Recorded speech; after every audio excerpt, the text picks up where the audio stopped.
Olá para você que nos acompanha em mais um Talking DI. Estamos aqui com a advogada Silvaneide La Jacumassa, que vai falar um pouco sobre como funcionam as porcentagens de contribuição do MEI para o INSS. Silvaneide, seja muito bem-vinda ao Talking DI. Fica à Bom vontade. dia, tudo bem? É um prazer estar aqui, né? Agradeço desde já. E é um tema muito interessante de conversarmos, porque nem sempre é tão simples. Eu contribuo como MEI e eu tenho o direito à aposentadoria. Então, eu acredito que vai ser uma conversa bem produtiva. Bacana. E para a gente iniciar, quem é o microempreendedor individual? O microempreendedor individual é aquela pessoa, né, que decidiu empreender e quer regularizar a sua atividade, né? Então, ele vai criar um CNPJ para que ele tenha acesso aos direitos, né, que o governo oferece. Acho que a dúvida mais frequente quando a gente se depara com a palavra MEI é: eu posso me aposentar sendo MEI? E aí, Silvaneide, eu posso. Sendo MEI, você pode se aposentar sim, você vai ter direito à aposentadoria. E então, como que é calculada a porcentagem de contribuição do MEI para o INSS?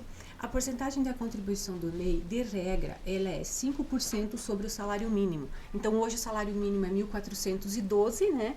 E ele vai pagar R$ 70,60. Porém, a gente tem algumas exceções, que sempre tem uma exceção, né? Então, tem o transportador, vamos dizer assim, o caminhoneiro, o MEI caminhoneiro, ele tem um percentual diferenciado, que é um percentual de 12%. E aí ele tem uma resolução específica sobre isso, né? Então, é a resolução 140 de 2018, se eu não me engano. E aí o faturamento dele vai aumentar um pouquinho, né? Que ele vai poder faturar um pouco mais. Mas, de regra, a alíquota do MEI é 5% sobre o salário mínimo. E as alíquotas de contribuição ao MEI, elas podem mudar conforme o faturamento ou o tipo de atividade? É isso que a gente falava do caminhoneiro ou do transportador. Ela não vai mudar de acordo com o faturamento. Porque, por exemplo, quem recolhe 5% sobre o salário mínimo, ele vai ter uma possibilidade de faturar até 81 mil durante o ano. E o caminhoneiro ou transportador, né? A gente fala caminhoneiro para ficar mais fácil, mais acessível. Ele vai recolher 12%, mas aí o faturamento dele vai aumentar para 252, se eu não me engano, alguma coisa assim.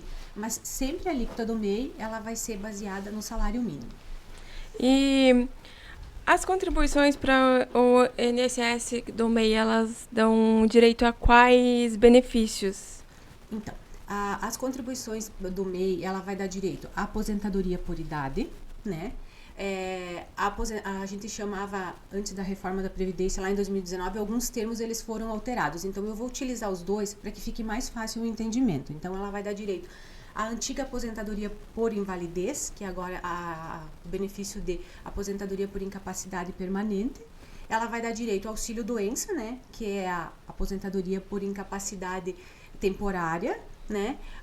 Dá direito ao auxílio maternidade, no caso da mulher. E se você perceber, Deise, eu não falei da aposentadoria por tempo de contribuição. E esse ponto é bem importante. Eu acho interessante a gente conversar sobre isso, por quê? Porque o MEI que ele contribui com 5% sobre o salário mínimo, ele não tem direito à aposentadoria por tempo de contribuição. E essa é uma questão que ela deve ser esclarecida. E sempre que a pessoa decidir contribuir, né, voltar a contribuir ou contribuir como MEI, é interessante que busque um profissional da sua confiança, um advogado, para quê? Para que faça um planejamento, para que ele entenda qual que é a melhor categoria, né, para contribuir, seja como MEI, seja como um outro contribuinte, mas que lhe dê direito à aposentadoria que melhor encaixa na vida contributiva daquela pessoa. E se eu quiser aumentar o valor da minha contribuição para ter acesso a uma aposentadoria maior, quais são as opções que eu tenho? A questão do MEI, nem sempre a complementação do MEI ela vai ser viável para aumentar. Existe sim a possibilidade de complementar o MEI para validá-lo para uma aposentadoria por tempo de contribuição. Como que funciona? Você vai recolher a sua alíquota de 5% do MEI e você vai fazer uma complementação, vai fazer um recolhimento complementar. O código é 1910, né? Você faz uma guia, você pode buscar lá na internet, ou então você vai usar esse carnezinho aqui, que todo mundo conhece, você vai colocar o 1910 e vai complementar. Você vai recolher sobre o percentual de 15%, contudo, esse recolhimento de contribuição, ele vai ser novamente sobre o salário mínimo. Então, você entende que você aumentou a sua contribuição para 20%, teoricamente você vai ter direito a uma aposentadoria por tempo de contribuição, mas mais uma vez, você precisa analisar o seu caso. Vamos dizer, nem sempre a situação da Daisy é a mesma situação da Silvinei. O que a gente orienta sempre? Fazer um planejamento. Por quê? Porque nesse planejamento você vai analisar toda a vida contributiva da pessoa e vai ver, sim, é interessante você complementar. Daisy, você precisa complementar. Porque às vezes acontece de pessoas que estão complementando o MEI, estar recolhendo um valor que não vai utilizar. De regra, só para a gente resumir, quem teria algum benefício complementando? É aquela pessoa que já tem muito tempo de contribuição, bastante, né? E ela está próximo a chegar lá no tempo necessário para se aposentar por tempo de contribuição, então ela vai contribuir mais complementando esses 15% para ela ter direito à aposentadoria por tempo de contribuição. Mas é uma análise que tem que ser feita de cada caso. E como que o microempreendedor individual ele pode acompanhar e verificar se as suas contribuições estão sendo de fato corretamente registradas no INSS? É bem simples, é pelo site do INSS, né? Então você vai entrar lá, é o site do meu INSS, é o Gov, né? Que as pessoas têm acesso. Depois da pandemia, esse site se tornou um pouquinho mais conhecido, porque na pandemia a gente consultava as vacinas lá no Gov, né? Então você vai acessar, de regra é o CPF, você tem uma senha, e lá você vai acessar o CNIS, é exatamente essas letrinhas, CNIS, CNIS, que é o Cadastro Nacional de Informações. Lá vai ter toda a sua vida contributiva. Aí você vai lá no último, né? E você vai olhar se entrou todos os meses as suas contribuições, né? E de regra, uma das vantagens de você contribuir com esse carnezinho que eu falo que é o físico, é você poder controlar. Se por acaso você foi lá conferir, e está faltando a contribuição no mês anterior. Se você tem o seu carnê, é mais fácil. A gente sabe, né, que papelzinho que você guarda um aqui e outro lá, às vezes é muito difícil de você manter, né? E para quem é mais tecnológico, digamos assim, tem aplicativo também, né? Tem um aplicativo também, que daí você vai lá e emite a guia, né? Existem vários, até tem bancos que já oferecem isso, né? Para você emitir a guia do DAS, né? E aí você recolhe. Fica o compromisso da pessoa de guardar todos os comprovantes, porque a gente fala que o INSS nem sempre acerta, nem sempre ele consegue computar. É sistema, né? Você sabe que o sistema às vezes falha, então é interessante guardar todos os comprovantes.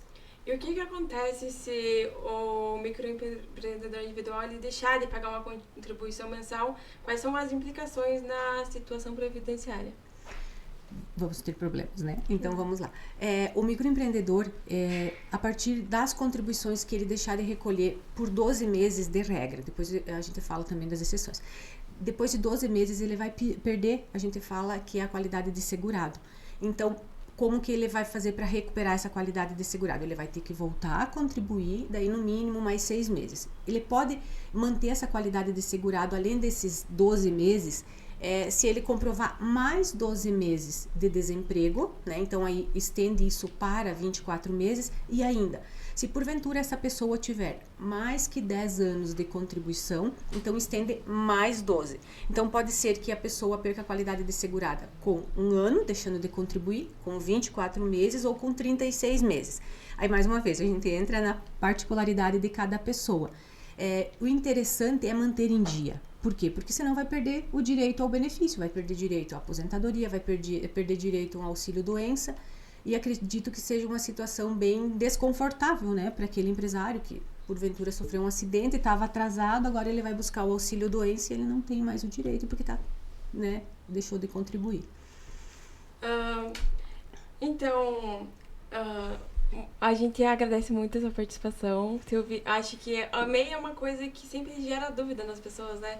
A gente tem duvidazinhas assim que são tipo, eu posso me aposentar sendo MEI. Acho que é sempre bacana falar sobre isso. Se você quiser falar mais alguma coisa sobre o MEI, fique à vontade. Eu agradeço muito a estar aqui, de poder abordar esse tema, porque diariamente no escritório, diariamente a gente atende clientes com essas dúvidas que você está falando, né? E qual que é a orientação principal? Que eu falei algumas vezes e eu vou repetir. Faça um planejamento previdenciário. Você deixou de contribuir de alguma forma, vai começar uma nova contribuição, está iniciando a sua empresa, faça um planejamento para você saber né? Qual que é a melhor forma de contribuir? Às vezes não é o MEI a melhor forma de contribuir, né? E se você decidir optar pelo MEI, você já tem as informações, porque você buscou uma orientação. Antes da gente começar, tu falou que algumas pessoas não podem ser MEI. Isso. A gente tem algumas categorias que elas não se encaixam no MEI. O MEI tem alguns requisitos. Por exemplo, eu, advogada, eu não posso, né, ser MEI. Essas vedações, elas estão na lei. Tem o advogado, o dentista, o médico. São categorias que elas não podem, né, se encaixar como MEI. Os requisitos ali do MEI não ser sócio de outra empresa, né, não estar nessas categorias e também não ter mais que um funcionário. Agora sim, finalizando, Silvio, muito obrigada pela participação. As portas do Diário do Iguaçu estão sempre abertas para você. E até a próxima. Obrigada. Para você ficar bem informado, nos acompanhe em nosso Instagram, @Diário do Iguaçu, sem o acento, sem o cedilha, e em nosso site, deiregional.com.br.